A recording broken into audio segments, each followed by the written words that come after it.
மாண்புமிகு தமிழக முதல்வர் டாக்டர் புரட்சி தலைவரின் ரத்தத்தின் ரத்தமான உடன்பிறப்புகளை 5 கோடி தமிழ் மக்களின் உள்ளங்களை கொள்ளை கொண்ட ஒப்பற்ற தலைவர் நம் தலைவர்.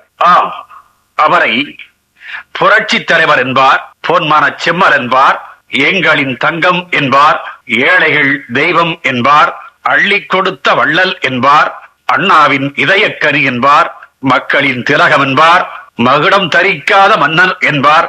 இப்படி உள்ளம் உருக உருக, அன்பு வெள்ளம் பெருக பெருக, எல்லோராலும் பாராட்டப்பட்ட என் பாட்டுக்கு தலைவன், இந்த நாட்டுக்கு முதல்வன், சத்தியத்தாயின் புதல்வன், தருமத்தின் துணைவன், குண்டுக்கும் தன் தொண்டையில் குடியிருக்க இடம் கொடுத்த கோமான், அடிமை தமிழகத்தின் ஆபிரகாம் லிங்கன் பேரறிஞர் அண்ணா, தர நிமிர்ந்த தமிழகத்தை முன்னேற்ற பாதையில் முறையாக நடத்தி செல்லும் தலைமுறைகள் தவமிருந்து பெற்ற ஒப்பற்ற முதல்வர் புரட்சி தலைவர் எம்ஜிஆர்.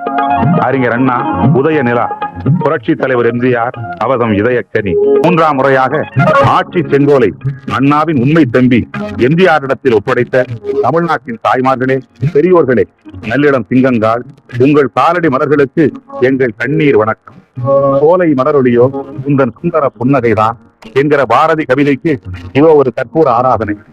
கோடி பூக்களின் கும்மாளம், லட்சோக லட்சம் வெள்ளி நாணயங்களின் வெளிச்ச விளையாட்டு, வீடுதோறும் விளக்கெரியும் நெய்யாய் ஓடி வரும் எங்கள் நேச தலைவன், எங்கள் ஊனில் உடம்பில் உதரத்தில் கலந்து மனம் வீசும் கண்ணன், எங்கள் தமிழ் மன்னன், அப்பல்லோவில் ஏறி வந்த யமனையே கப்பல்லோ என்று தடுத்து நிறுத்திய தமிழ் மாறன், எங்கள் மூளையை நம்பிக்கின்ற அவரிடத்திலே போகிறவர்களுக்கு எம்ஜிஆர் ஒரு கடினமான கணக்கு.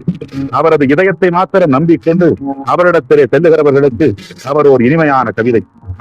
முதன்முறையாக வரலாற்றில் எம்ஜிஆர் ஒருவரிடத்திலேதான் கணக்கும் கவிதையும் கைகோர்த்து செல்லுகின்றன. சந்திரனை கண்டால் கடல் கொந்தளிக்கும், இதோ ராமச்சந்திரனை கண்ட மக்கள் கடல், வாடிய பயிர் கண்ட வான்மழை போல தலைகளிலே தலைமை கட்டி சதராடுகிறது. உலக வரலாற்றில் ரத்தத்தின் ரத்தமான உடன்பிறப்புகளே என்று தனது கட்சி தொண்டர்களை தனிவுடன் அழைத்த ஒரே தலைவர் எம்ஜிஆர். கலை உலகத்தின்